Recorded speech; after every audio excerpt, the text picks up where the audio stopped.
नमस्कार, आपण पाहत आहात लोक तुफान न्यूज. सत्याचा आवाज, जनतेचा विश्वास. जालन्यात 80वा स्वातंत्र्य दिन उत्साहात पालकमंत्री पंकजा मुंडे यांच्या हस्ते मुख्य शासकीय ध्वजारोहण. 547.97 कोटीच्या वार्षिक आराखड्याला मंजुरी. जिल्ह्याच्या सर्वांगीण विकासासाठी एकत्रपणे काम करण्याचे पालकमंत्र्यांचे आवाहन. भारताचा 80वा स्वातंत्र्य दिन जालना जिल्ह्यात देशभक्तिमय आणि उत्साहपूर्ण वातावरणात साजरा करण्यात आला. जालना जिल्हाधिकारी कार्यालयाच्या प्रांगणात राज्याच्या पर्यावरण मंत्री तथा जिल्ह्याच्या पालकमंत्री पंकजा मुंडे यांच्या हस्ते मुख्य शासकीय ध्वजारोहण करण्यात आले. ध्वजारोहणानंतर पालकमंत्री पंकजा मुंडे यांनी उपस्थितांना स्वातंत्र्य दिनाच्या शुभेच्छा देत स्वातंत्र्य सैनिकांच्या बलिदानातून मिळालेले स्वातंत्र्य अधिक मजबूत आणि समृद्ध करण्यासाठी प्रत्येक नागरिकाने योगदान देण्याचं आवाहन केलं. यावेळी जालना जिल्ह्याच्या विकासासाठी 547.97 कोटी रुपयांचा वार्षिक आराखडा मंजूर झाल्याची माहिती पालकमंत्री पंकजा मुंडे यांनी दिली.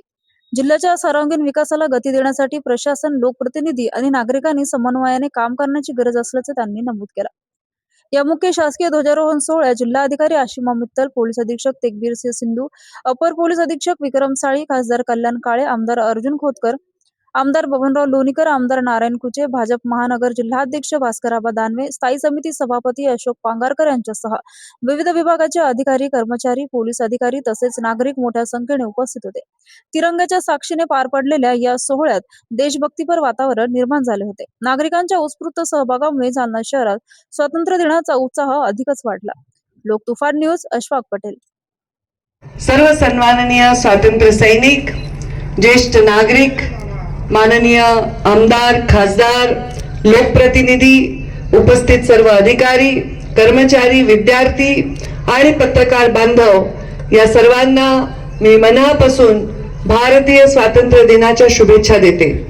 भारतीय स्वातंत्र्य दिनाच्या निमित्ताने जमलेल्या सर्व माझ्या बंधू भगिनींनो, सर्वप्रथम देशाच्या स्वातंत्र्यासाठी आपल्या प्राणाची आहुती देणाऱ्या सर्व ज्ञात व अज्ञात स्वातंत्र्य सैनिकांना मी अभिवादन करते आणि त्यांच्या पवित्र स्मृतीस वंदन करते.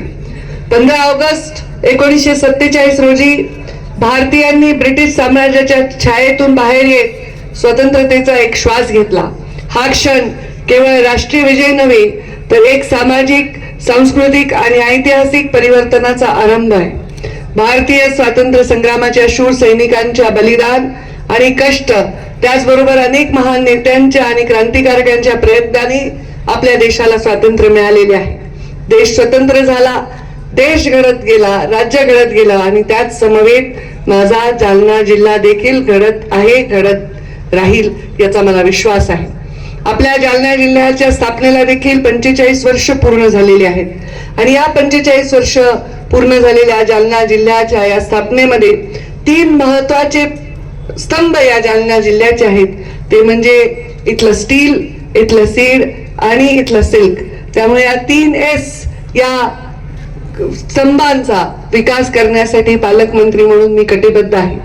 जालना जिल्ह्याच्या सर्वांगीण व संतुलित विकासाला गती देण्यासाठी सन 26-27च्या वर्षामध्ये 547.97 कोटी रुपयांचा वार्षिक योजनेचा, जिल्हा वार्षिक योजनेचा आराखडा जिल्हा नियोजन समितीने मान्य केलेला आहे.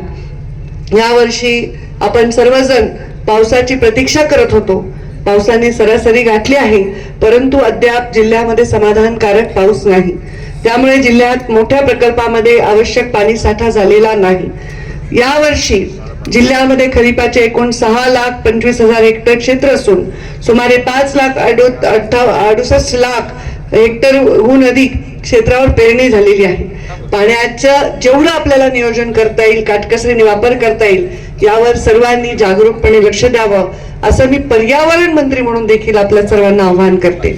शेतकरी सक्षम, शेती समृद्ध आणि महाराष्ट्र अधिक प्रगत करण्याच्या उद्देशाने राज्य शासनाने पुण्यश्लोक अहिल्या देवी होळकर शेतकरी कर्जमुक्ती महत्वाकांक्षी योजना जाहीर केली होती आणि त्याच्या अनुषंगाने आर्थिक दृष्ट्या शेतकऱ्यांना सक्षम करण्याच्या दृष्टीने हा महत्वाचा निर्णय आता पहिल्या टप्प्यामध्ये जालना जिल्ह्यातील 18,792 पात्र शेतकऱ्यांच्या खात्यामध्ये 116 कोटींची रक्कम देऊन त्यांना ताकद देण्यामध्ये परिपूर्ण झालेला आहे.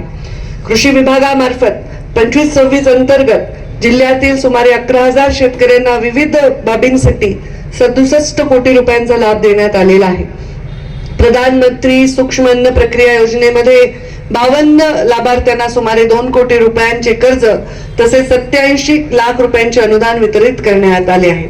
सन्माननीय बाळासाहेब ठाकरे कृषी व्यवसाय व ग्रामीण परिवर्तन प्रकल्प अंतर्गत 39 प्रकल्पांना मंजुरी दिली आहे आणि 22 समुदाय आधारित प्रकल्पांना 22 कोटी रुपयांचे अनुदान वितरित करण्यात आलेले आहे.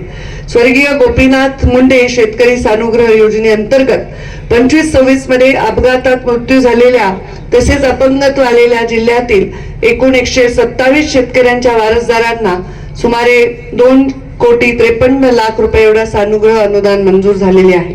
राष्ट्रीय पशुधन अभियानांतर्गत पशुधन खात्याचा कार्यभार माझ्याकडे असल्याने पशुधन विमा योजना राबवण्याच्या संदर्भामध्ये सरकारने प्रशासकीय व वित्तीय मान्यता देखील दिली आहे. हा अत्यंत महत्त्वाचा निर्णय आहे.